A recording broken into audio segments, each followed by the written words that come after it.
Hi there. So my name's Amos Ankara.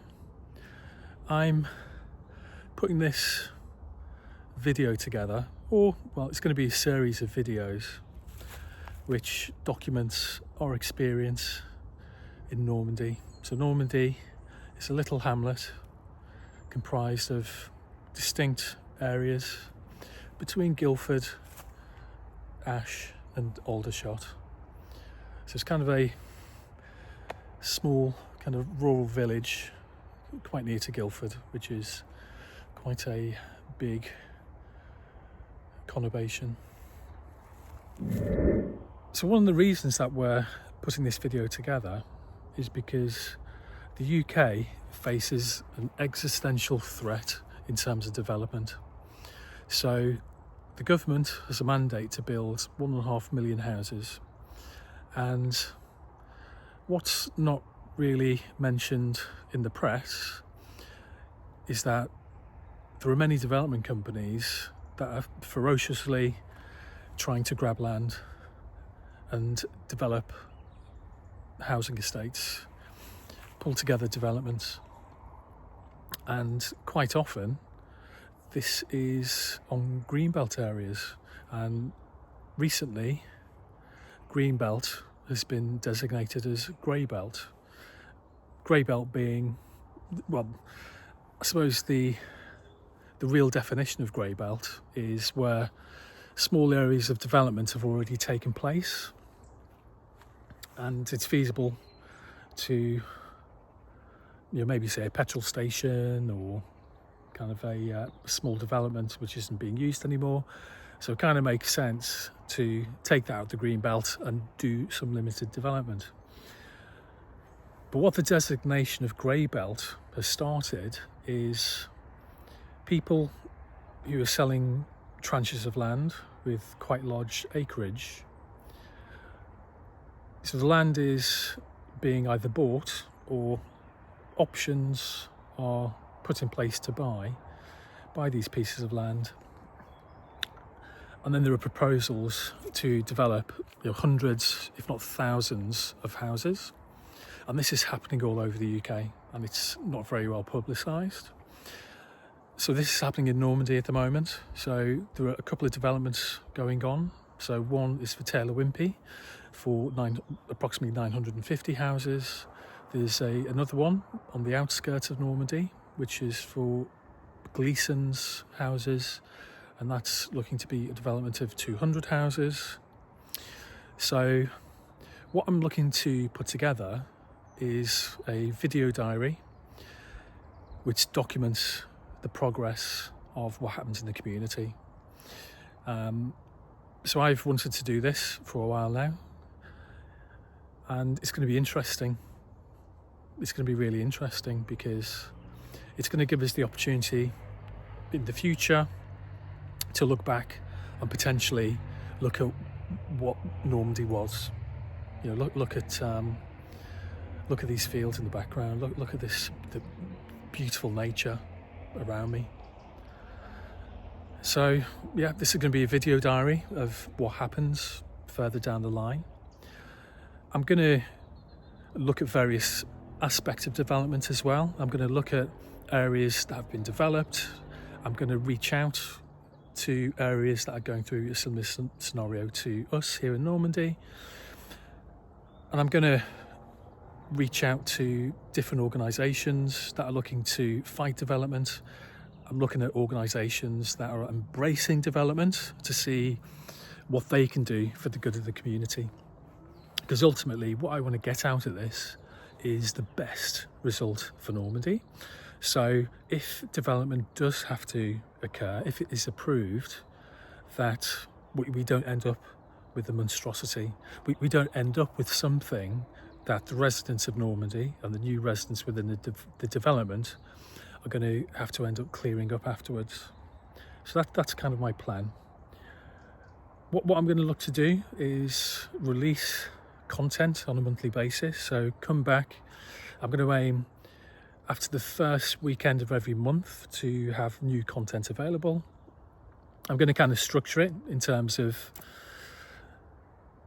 kind of visiting different places in the UK, speaking to different people, having some conversations about development. One of the other things that I want to look at as well is what good development looks like. So I'm very much of the opinion of green, not greed. I think that's a really good tagline: green, not greed.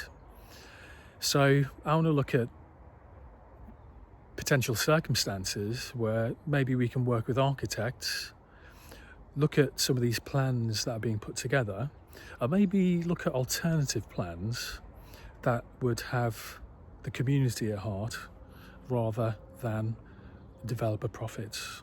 So green, not greed. So that's something else that I want to look at as well. And of course, I want to keep you updated on what's happening here in Normandy as well. The meetings that we're having and developments, and how the community is looking to get the best for Normandy. So I think that's important as well. So I kind of wish I'd started this a bit earlier, because the position that we're in now is there've been 2 rounds of consultations by Taylor Wimpey. So the first was a few months ago, where we came together in a local church hall, and we just presented high-level information about what their development would look like. And then we're in November at the moment, so the date is November the 8th. On November the 4th was the second round consultation. So that happened at the Normandy Village Hall, where Taylor Wimpey gave a more detailed presentation of what the master plan would look like. So essentially the areas that they would look to develop, there are areas that are prone to flooding that would be opened up as parkland. There's kind of limited information in terms of resources that would be deployed within the village. So school, potential school, a potential SEND school, a potential new GP practice, and other shops. So it's a bit disappointing because the presentation was a bit scant on that detail, if I'm telling you the truth. So that's where we are at the moment. So having had that presentation, so the Normandy Parish Council are going to send out a questionnaire, which I filled in already actually. So the questionnaire, which goes out to the community, which is going to form a plan for the next 5 years should there be any other requests for development in the area, plus this development, plus the Gleeson's development as well, just to help give the parish council some guidance on the way the community would like them to represent us. So that's good. We also, within Normandy, have a fabulous association called the Normandy Action Group. So there was a application by Taylor Wimpey back in 2017, I believe, which was fought off by NAG, the Normandy Action Group. So we do have a group of people that will look at the development and look to get it overturned, because again, look at this countryside, look at the nature, look at the environment, the animals that this area will sustain. So that is that. So yeah, that was a big old ramble, but I think it's quite essential. So I think it's quite important to point out as well that look, it's just me here. So this isn't the sort of area where people are kind of coming up and down doing the dog walks constantly. It's not a packed area, so you need to think about how kind of the relative solitude supports nature. So we have these ancient forests, we've got the borders of the different fields which are wooded, where many animals live, many mammals, invertebrates, the grand crested newt. Many animals are living in this habitat, and because of the relative solitude, they live here happily. So if you look over there, for example,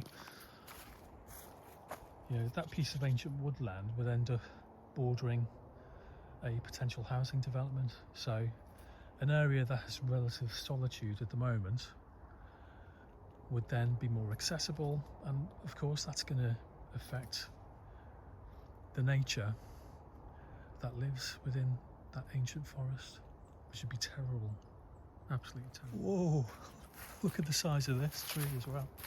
I mean, this must be an example of an ancient oak tree as well, running along this path. And one of the issues with development is that,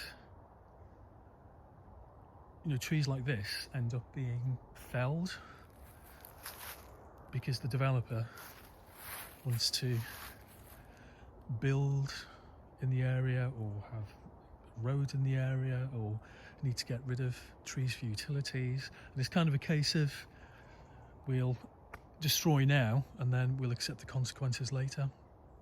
And this is a tree that will have been grown here for centuries. Look at the size of it. It's absolutely massive.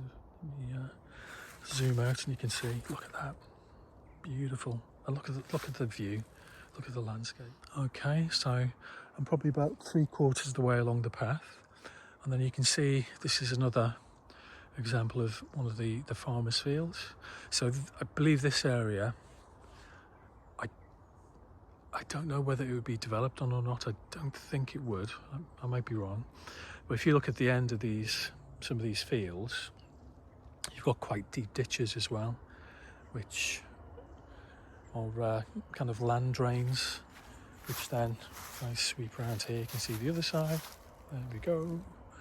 So they will head over to the other side of the field into a stream which floods quite often in winter time. Okay, then we're approaching the end of the path, but here, if I sweep around to my left, look at that, you've got a massive field here, and then if I sweep around to my right, this is the field that we've just been walking along, and then it goes round the corner there, the field extends, and then you have a massive field behind these trees which heads all the way down to Wombre Station, which is the railway station which serves Normandy. So again, look how beautiful this land is.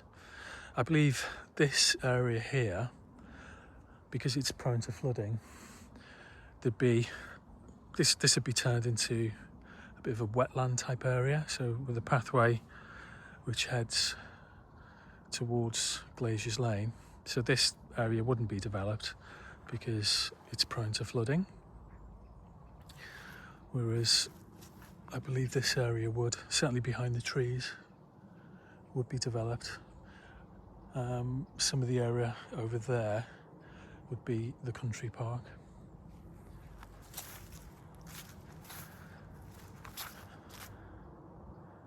So if you look here, so there's a bit of a bugbear of mine in terms of it's private property, no public access.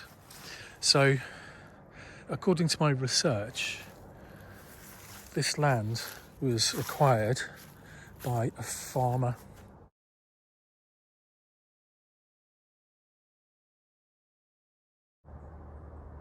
In 1935, so he was a farmer.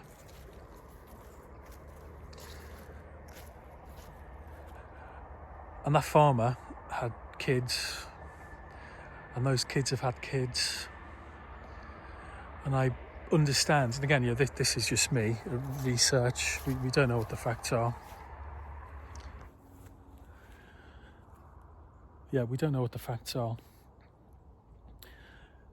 But I understand that the family is still in ownership of the land, and they have given Taylor Wimpey an option to buy this land. So there's kind of no or very little skin in the game for Taylor Wimpey. So they're submitting their plans. If they get approved by the council, they then get the go-ahead to develop. But we're just making sure that whatever's put together is the best for Normandy. Or, I mean, this is Greenbelt. Shouldn't be built on. You know, by the whole point of what Greenbelt is, in terms of protecting the area around London, stopping urban sprawl, just shouldn't be building here whatsoever. In saying that though, I believe most people within Normandy wouldn't be opposed to some development, some reasonable development for the good of Normandy. So more homes for the retired to move into, more homes for young people that want to remain in the area. So homes that they could afford would be excellent. So we're not NIMBYs. We recognise that development is good for Normandy, but it's got to be in the context of the existing village, the size of the village. I think it's about 1,400 houses. So a development to add 950 houses, it's just going to be far too large. We haven't got the road system to support a massive development like that. Shops, entertainment are all at least 5 miles away from here as well. So essentially there's going to be nothing for people to do here. They're going to have to get in their cars and go and travel elsewhere. So environmentally, that's not setting a very good message. But let's see what we can do with these plans in terms of building something that works for Normandy. And that kind of goes into one of my ideas, where we could potentially get an architect to look at the plans, look at the wants and needs of Normandy to propose something manageable. So the land, I believe, is sublet to a farmer. So the farmer's been farming these fields. I believe that the crop is normally hay for animals. Well, I believe historically there have been other crops which have been grown in this area, including hops as well. So it's difficult, isn't it, for farmers in this day and age, being ripped off by supermarkets. So I think it's a well-known fact that farmers are struggling in this day and age. So I wonder if there's a viable business proposition that could retain the land for farming for the good of the UK and for the good of the region, for the good of the area. What can be grown in areas like this with the changing climate that's going to be productive for farmers, going to give them a good earning, make sure they don't get ripped off. I mean, one of my ideas, one of my harebrained ideas would be for, say, a local microbrewery where you can grow hops here. You can have the microbrewery, sell the produce to pubs in the area. You know, may or may not grow to be like a national or international brand, but I think with the right business plan, who knows? Who knows? I mean, there could be other inventive ideas. I could use land like this in a very forward-thinking manner, but I feel sorry for the people who've toiled the land for many years. But I think one of my bugbears is, and one of the things that I would like to have on this channel would be a conversation with the landowner or landowners in general, to understand, I suppose, as kind of guardians of the land, why are they selling to a developer that's going to change the face of the village? Okay, I'm just going to show you this. So if you look this way here, look at that, look at the beauty. So you've got the train station, which is over there. I don't know if I can zoom in. No, it's zooming out. So if I zoom in, what you might be able to see there are kind of fortifications that have been built up, because there has been some subsidence along the railway track.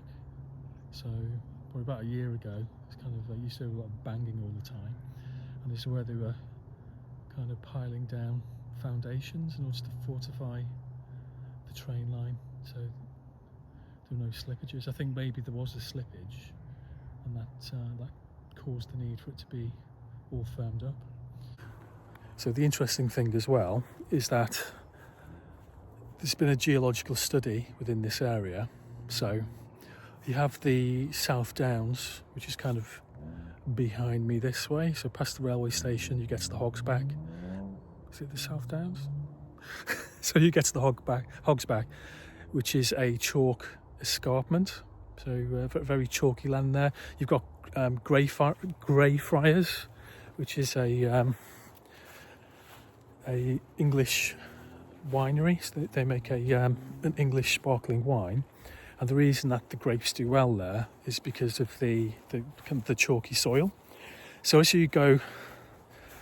you move away from the Hogsback, the chalk turns to clay, and then if you've got areas of clay, with the changing environment, the clay becomes very susceptible to subsidence. So the area that I'm walking on now, within the next 50 years, could potentially suffer quite badly with environmental change from subsidence, which again could potentially be an issue for people who buy houses in a development in this area, in a massive development where the land's been shadowed. Look at this. Let me zoom in, if I can control this. Now look over there. Now there's the wildlife. You can see 2 deer over there. So we have lots of deer in this area. And again, it's because of the relatively inaccessible nature of this area. So you can have deer living in the woodland. All sorts of wildlife living in this area, which would be destroyed by development. So this is why, we need to think, we need to be careful as a nation. We need to look at the developments. We need to build on brownfield sites ideally. We need to build in areas that should be built on. And then areas outside of that, we really need to be looking at the suitability to build. We need to be looking and thinking to ourselves, should we be building in certain areas? We should be thinking to ourselves, what is good development in certain areas, which is going to give us the housing that we need, the sort of housing that we need, in the numbers that we need, in a way that complements the existing landscape. I mean, look how beautiful this is. Look, absolutely wonderful. All at risk of being built over. So it's going to be, this is history. This is history in the making. So as I put this together, what's going to happen in, say, 20 years' time when people look back on this? Am I going to be walking through like a path with houses next to me? Is the community going to be happy? Are we going to be suffering or is the community going to be suffering with all sorts of issues because of development? Is all the green going to still be here because we'll have successfully repelled any development? Who knows? Who knows? This is history in the making, and I think it's important to record it so we have a record of what the area looked like. So that's going to be another part of some of the footage I'm going to look to pull together. So another thing, if this gets popular, I want loads of people in different areas. I want this to go UK wide. I want to bring people together. I want to make this into something that people are aware of. I want as many people involved as possible. I want us to all help each other as well. Different communities that are going through similar issues. I want to pull together communities that have maybe had development and worked with developers and implemented successful plans for the good of these areas. And I think it's also quite interesting when, before development takes place, the community, there may be kind of protests and there may be major objections, but I'm going to find some of these areas post-development to find out, has the development been good for the community or not? And one of the examples quite near to us is a place called Ash.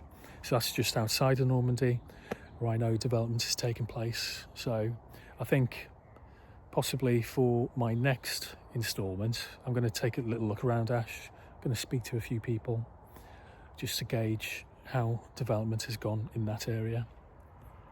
And I don't think it's gone too well. So it's getting dark now. I've been waffling on for quite a long time. So I think I'm nearly ready to wrap up. Okay, so back on the main road now, just heading back home. So one thing I did want to say is, depending on how popular this channel gets, I might just end up having one viewer, myself, and then putting content together on a weekly basis. And that's fair enough. So what my intention is, if this channel were ever to become popular, I'm going to donate half of any proceeds off the back of what we make through publicity, through YouTube. So half of what this channel will make, I will contribute